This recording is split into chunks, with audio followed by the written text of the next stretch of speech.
Hello from Southern Ontario, Canada. So while I'm down the renewable energy rabbit hole today with the climate crisis, which is about as real as the pandas that escaped out of the Orient and scared everybody for 2 years.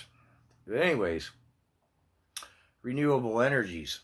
I saw something, and I can believe it, that in the United States, the continental United States, they'd have to cover the entire continental United States with solar panels to generate half of the electricity that they use right now. I can believe that from the sort of the complex, try to chew your way through the contradiction of figures. But yeah, so let's just step back into reality here for a moment. If you owned your house in town and could cover it with solar panels, the house, the entire property, and somehow put a wind turbine on top, you still couldn't supply your needs. This holds true whether it's your house in town, 1 acre outside of town, 10 acres in the country, 100 acres, 1,000 acres. Our conventional, normal lifestyle cannot be supported with solar, wind, and batteries. Now, a lot of people are going to go, oh, there's lots of people living off the grid. No, there isn't. There isn't a lot of people living off the grid. There's a tiny fraction of a percentage of people who are willing to make the lifestyle decision to live off the grid, for it is truly a lifestyle decision. They do not lead a conventional, normal, I hate to use that term in the new normal lifestyle. A working couple in the greater Toronto area or outside of Vancouver or in Edmonton or Ottawa or New Brunswick, you can't set yourself up to go off grid and live anything closely resembling a conventional lifestyle. It's not going to happen. The technology is not there. Period. If you don't want to accept that, you're probably not watching my channel anyways, because you live in the left field so far that your head so far up your hindside, you're looking at your spleen if you think any of this isn't just junk. But let's quickly, because I'm on the vein, look at electric cars once again. We'll use Tesla cars as an example.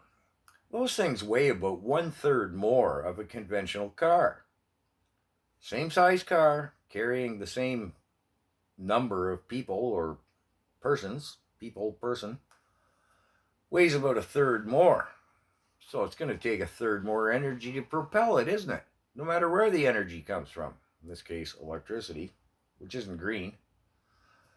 Why does it weigh more? Well, first, the toxic waste battery is massive in mass and in weight. And they have to put a huge plate in underneath it to stop that battery from being punctured. I think the Tesla S2s or something, the plate is actually titanium, not a cheap metal. Cheap in the sense of green as well as dollar for dollar. Why? Because if the battery is pierced, punctured, broken, it explodes into flames.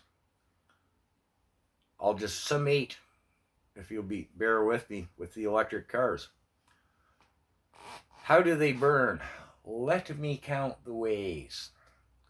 If they're punctured, broken, hence the big plate.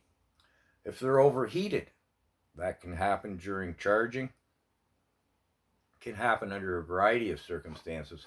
People don't realize these electric cars, they have radiating systems, radiators like a conventional car.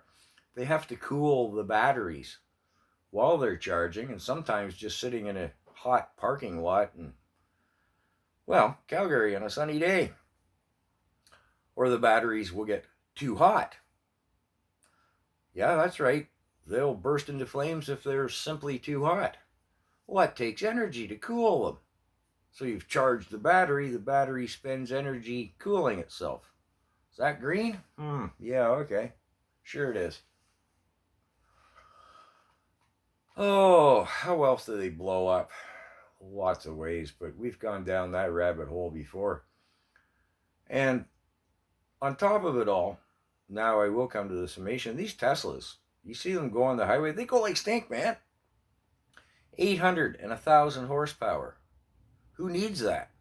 My stupid old little economy beater makes 136 horsepower, and it's not a pickup truck, so seldom have I wanted for any additional power out there on the open road, even with 4 adults and the trunk full of camping gear. You need 800 and 1,000 horsepower, so this thing goes like stink? Is that green?